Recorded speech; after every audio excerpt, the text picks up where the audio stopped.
Hi, my name is Thais Gibson, and I'm the creator of the Personal Development School. This is your daily breakthrough video, and in this video, I want to talk to you a little bit about some tips to make your relationships last longer if you are anxious, preoccupied.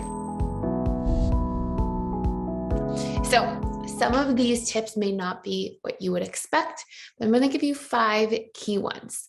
The very first tip is to not abandon the relationship with yourself. Something that happens so often for anxious, preoccupied individuals is they get into relationships, and once they're like in that dating stage, they start getting so focused on like just the romantic relationship that they start like kind of abandoning themselves more and more over time, their personal interests, their needs, their hobbies, their boundaries, their feelings. And what ends up happening as a byproduct of that is you become so focused on that relationship that the moment that anything goes wrong in that relationship, it feels catastrophic. And it actually ends up as a byproduct, putting a lot of extra pressure on that relationship that usually the other person feels. So, for example, if you used to have lots of people meeting your needs, lots of friends involved in things at work, in charge of your finances, have a vision for your life, goals, in charge of your personal needs, and then all of a sudden, you almost get sort of like addicted to the person that you're in a relationship with, and you start excluding those things and hyper focusing on that person.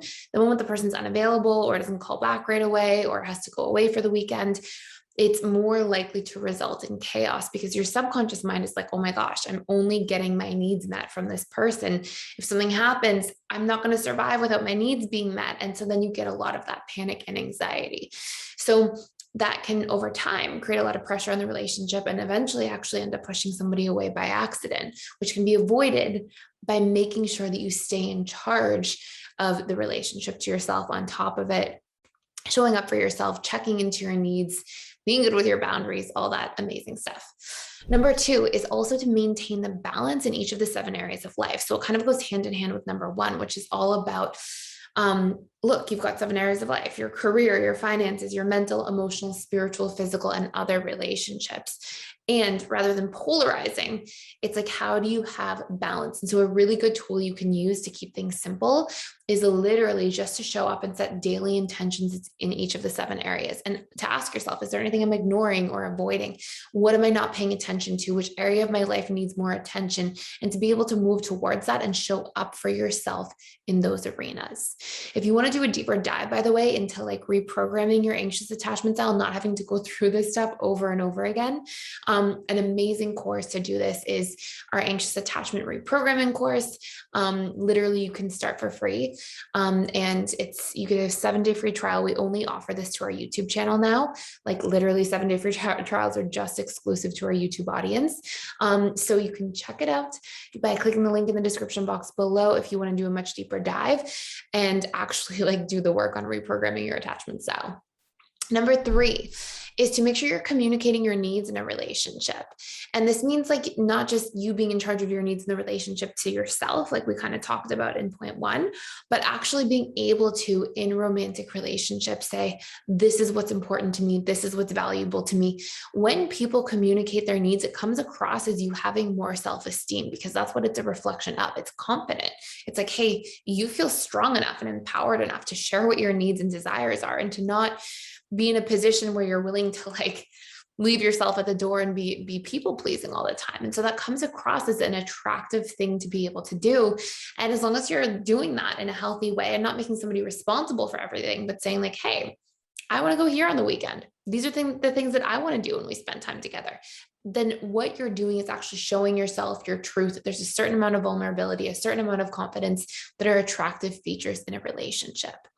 Number 4 sort of goes hand in hand with number 3, which is being able to assert your boundaries. This is extremely important as well, and it helps define your sense of self. People are not there's been a study done at the Gottman Institute, and it literally talks about if there's too much conflict in a relationship, it fails. If there's too little conflict, there's not enough challenge in a relationship, it's also on a trajectory towards failure.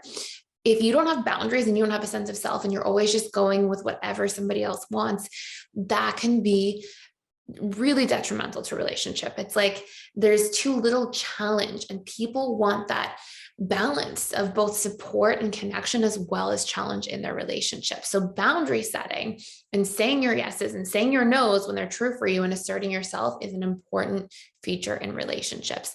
And number 5 is learning to self-soothe, questioning the meaning you give to things. We would talk a lot about self-soothing in our How to Properly Self-Love course. Also in our Anxious Attachment Style Reprogramming course. You can check those both out in the link below in the 7-day free trial. And yeah, really important stuff. Without that, it's a really, really difficult attempt to not end up putting accidental pressure on relationships, which eventually can lead to sort of their detriment a little bit. So 5 really important tools and helpful things to make your relationships last. And a lot of them have to do with you feeling better in your relationship to yourself, taking yourself into consideration, showing up for you is actually a huge thing that will benefit your relationships long term. Thank you for being here. Thank you for watching. Please like, share, and subscribe, and I will see you in tomorrow's video.